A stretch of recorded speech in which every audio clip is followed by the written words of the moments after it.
میں اپنے عقل کے ذریعے نہیں، یہ میں نے جو اپنا ایمان بچایا ہے یہ صرف میرے رب کا فضل اور احسان ہے، میرے رب کی کرم نوازی ہے کہ جس کی وجہ سے میں اپنے ایمان کو بچانے میں سلامت رہا۔ جو پیر کے اسلام بھائیو، یہ ایک بڑا باریک نقطہ ہے۔ بعض مرتبہ اللہ اپنے فضل و کرم سے انسان کو نوازتا ہے، بعض مرتبہ انسان کو رب اپنے فضل و کرم سے نوازتا ہے، لیکن انسان شیطان کے بہکاوے میں آ کر ہر کامیابی کو وہ اپنی طرف موڑتا ہے اور کہتا ہے یہ میری کاوش ہے، میری محنت سے ہے۔ مگر حالانکہ ہونا ہی چاہیے کہ انسان کو ہر معاملے میں اللہ سمجھے جب اسے نوازے تو وہ ہر معاملے میں اپنا رب کا شکر گزار بندہ بنے اور اس چیز کو اپنے رب کی طرف نسبت کرے کہ میرے رب کا کرم ہے کہ اس نے مجھے نوازا ہے۔ بعض مرتبہ انسان اولاد سے نوازا جاتا ہے، دولت سے نوازا جاتا ہے، عزت سے نوازا جاتا ہے، رب کی بے شمار نعمتوں سے رب اپنے بندوں کو نوازتا ہے، مگر بندے کو ہر وقت اپنے رب کی طرف اپنے رب کا شکر منانا چاہیے اور اپنے رب کا احسان ماننا چاہیے۔ اے عاشقان رسول، بیان کردہ واقعے سے معلوم ہوا شیطان نہیں عام انسانوں سے دشمنی رکھتا ہے، مگر اللہ والوں سے اس کی دشمنی اور زیادہ سخت ہوتی ہے اور ان کو بہکانے کے لیے وہ طرح طرح کے وار کرتا ہے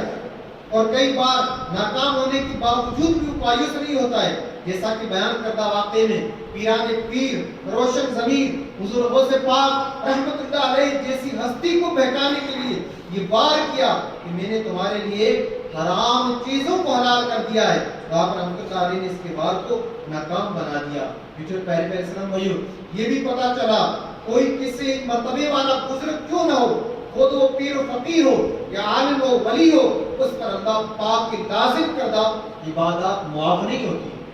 آج یہ چیزیں زمانے میں بہت زیادہ پائی جاتی ہے۔ بعض مرتبہ ہم دیکھیں جادوگر جادو کرتا ہے، جادو کسے کہتے ہیں؟ ایسی چیز جو عقل میں نہیں آتی ہے۔ بعض مرتبہ وہ زندہ چیز کو مردہ کر دیتا ہے، مردہ چیز کو زندہ کر دیتا ہے۔ بعض مرتبہ عجیب عجیب سے وہ حرکات کرتا ہے، یعنی ایک جانور سے پرندہ بنا دیتا ہے، پرندے سے جانور بنا دیتا ہے، یعنی وہ چیز جس کو عقل تسلیم نہیں کر سکتی ہے کہ یہ عام انسان نہیں کر سکتا ہے، تو اس کو ہم جادو کہتے ہیں۔ کرامت کی جو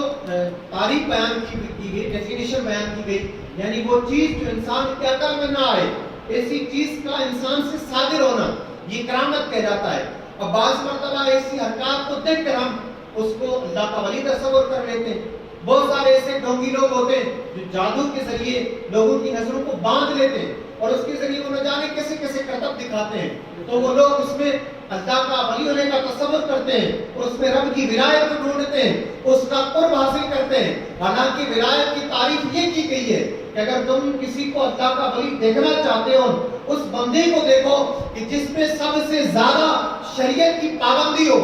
یعنی وہ نمازوں کا پابند ہو، وہ اللہ کے احکام کا پابند ہو، وہ سب سے بڑا ولی ہے۔ یہ ولایت کی تعریف کی گئی حقیقتاً۔ مگر آج آپ نے دیکھا ہوگا بہت سارے ڈھونگی لوگ ہوتے ہیں، نماز نہیں پڑھتے ہیں، روزہ نہیں رکھتے ہیں، شریعت کی کسی عمل پر وہ عمل نہیں کرتے ہیں، کسی شے کو وہ نہیں اپناتے ہیں، مگر کچھ ایسے کرتب وہ دکھاتے ہیں، لوگ اسے دیکھ کر حیران رہ جاتے ہیں اور لوگ ان کو اللہ کا ولی مانتے ہیں۔ یعنی شرع عام وہ شریعت کا مذاق اڑا رہے ہوتے ہیں، شرع عام کو رب کی نافرمانی کر رہے ہوتے ہیں۔ آپ نماز کے وقت میں دیکھو نماز نہیں پڑھ رہے ہوتے ہیں، بعض مرتبہ نہیں پتا کہ حضرت رات کو نماز پڑھتے ہیں، حالانکہ فرض نمازوں کا تو وقت بیان کیا گیا کہ اس وقت کے درمیان اس وقت میں نماز پڑھی جاتی ہے۔ ہاں ان میں سے بعض وہ بندے ہوتے ہیں ابدا کے جو مجذوب ٹائپ کے ہوتے ہیں، اور یہ میں تو کیٹیگری بیان کی گئی۔ ایک وہ جو مجذوب ہوتے ہیں، یعنی انہیں دنیا سے کوئی سروکار نہیں ہوتا ہے، وہ اپنی زندگی اپنے انداز میں گزار رہے ہوتے ہیں، وہ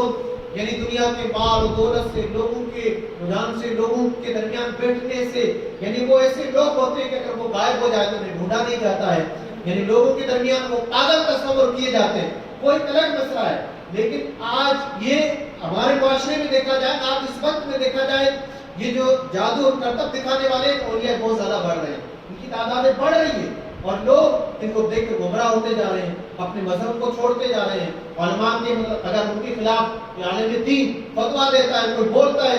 شرعی مسئلہ صحیح بتاتا ہے، تو لوگ ان کو برا بھلا کہتے ہیں، یار یہ اللہ کا ولی ہے، اتنی بڑی کرامتیں دکھاتا ہے۔ ابھی سوشل میڈیا پر وائرل ہوا تھا وہ اجمیر شریف کی گلیوں میں ہم نے خواجہ کو گھومتے دیکھا ہے، وہ بادام نکالتا ہے، کبھی وہ کشمش نکالتا ہے، لوگ اسے ولی تصور کرتے تھے کہ آج کا یہ ولی، حالانکہ وہ اس کے پاس وہ کرتب تھا، وہ یہاں چھپاتا تھا اور اپنی ہوشیاری سے اس کو نکال کے لوگوں کو دے دیتا تھا، لوگ اس کو ولی تصور کرتے تھے۔ تو میٹھے پیارے اسلامی بھائیوں، اللہ کے اولیاء وہ ہوتے ہیں جو شریعت کے پاسدار ہوتے ہیں، جو اللہ کے احکام کو اللہ کے بندوں تک پہنچانے والے ہوتے ہیں، جو رب کے بندوں کو رب کی طرف مائل کرنے والے ہوتے ہیں، جنہیں دیکھ کر خدا یاد آ جائے، جنہیں دیکھ کر لوگ عمل کرنے والے بن جائیں، جن کی زندگیوں کو دیکھ کر لوگ اپنی زندگیوں میں انقلاب لے آئیں۔ یہ اولیاء اللہ ہوتے ہیں کہ جنہوں نے لاکھوں ہزاروں نہیں بلکہ لاکھوں لوگوں کی زندگی میں انقلاب برپا کیا۔ الحمدللہ سمجھ لیں میٹھے پیارے اسلامی، گویا کہ یہ پتہ چلا کتنا بھی بڑا مرتبے والا بزرگ کیوں نہ ہو، وہ شریعت سے قطعی منہ موڑ نہیں سکتا ہے۔ اگر دنیا کے اندر دیکھا جائے کسی کا مقام اور مرتبہ تو پیارے آقا صلی اللہ علیہ وسلم کی مبارک ذات ہے۔ اللہ عز و جل نے اپنے محبوب کو بالکسر و بمثال بنایا۔ رسول اکرم صلی اللہ علیہ وسلم حالانکہ انبیاء علیہ السلام ہر گناہ سے معصوم ہوتے ہیں، لیکن ان سے کوئی گناہ سرزد ہو ہی نہیں سکتا ہے۔ ولی گناہ سے معصوم نہیں ہو سکتا ہے، ولی اپنے اللہ کے فضل و کرم سے گناہ سے بچ جاتا ہے، مگر جو اللہ کا نبی ہوتا ہے وہ گناہ سے پاک و صاف ہوتا ہے، اس سے گناہ ہو ہی نہیں سکتا۔ مگر اللہ کے محبوب صلی اللہ علیہ وسلم وہ محبوب ہیں کہ جن کے صدقے سے اللہ نے اس جہان کو تخلیق کیا، یعنی یہ جہان بنایا گیا، ساری زمین آسمان یہ ساری چیزیں وجود میں آئی، مگر محبوب اکرم صلی اللہ علیہ وسلم کی مدنی آقا صلی اللہ علیہ وسلم کی سیرت کو پڑھیں کہ سب سے زیادہ عبادت کرنے والے میرے آقا صلی اللہ علیہ وسلم کی مبارک ذات ہے۔ رسول اکرم صلی اللہ علیہ وسلم کے تعلق سے ہماری پیاری امی جان حضرت عائشہ صدیقہ رضی اللہ تعالیٰ عنہ بیان فرماتی ہے کہ آپ صلی اللہ علیہ وسلم اس قدر عبادت اور ریاضت کیا کرتے تھے کہ آپ کے مبارک قدم سوج جایا کرتے تھے، یعنی مبارک قدموں پر ورم آ جایا کرتا تھا، مگر پھر بھی اللہ پاک کی عبادت کیا کرتے تھے۔ میٹھے پیارے اسلام بھائیوں، یہ شیطان انسان کو وسوسے میں ڈال کر نہ جانے کیسے کیسے کاموں میں مبتلا کر دیتا ہے۔ کیوں کہ شیطان کا ایک مقصد ہے کہ ابن آدم کو یعنی جو ایمان والا ہے وہ دنیا کے اندر اپنا ایمان سلامت نہ لے جائے، کیونکہ وہ تو ہمیشہ کے لیے لعنتی قرار دے دیا گیا ہے، یعنی اس پر اللہ کی لعنت برستی ہے، وہ قطعی اسے توبہ کی توفیق نصیب ہو نہیں سکتی ہے، وہ ہمیشہ کے لیے رب کے دربار سے اسے لعنت کا توق ڈال کر نکال دیا گیا ہے۔ اب وہ قیامت کی صبح تک وہ کوشش کرتا رہے گا کیسے کر کے لوگوں کی تعداد کو اپنی طرف کیا جائے۔ اسی لیے تو رب عز و جل نے اپنے مقدس کلام میں کئی مقامات پر ہمیں تنبیہ فرمائی ہے، ہمیں کہا گیا ہے کہ انسان تیرا سب سے کھلے تو کھلا دشمن وہ شیطان ہے۔ آئیے قرآن پاک کی آیات سنتے ہیں۔ پیارے اسلامی بھائیوں، یاد رکھیے شیطان انسان کا کھلا دشمن ہے۔ اس بات کا ذکر اللہ پاک نے پارہ نمبر 15 سورہ بنی اسرائیل کی آیت نمبر 53 میں فرمایا۔ ترجمہ کنز عرفان رب ارشاد فرماتا ہے بے شک شیطان انسان کا کھلا دشمن ہے، شیطان انسان کا کھلا دشمن ہے۔ میرے میٹھے پیارے اسلامی بھائیوں، معلوم ہوا شیطان انسان کا کھلا دشمن ہے۔ شیطان اسے دشمنی کی اظہار کے لیے کئی ہتھیار استعمال کرتا ہے۔ شیطان کبھی ریاکاری کروا کر نیکیاں برباد کر دیتا ہے، کبھی وسوسے ڈال کر انسان کی نیکیاں برباد کروا دیتا ہے، تو کبھی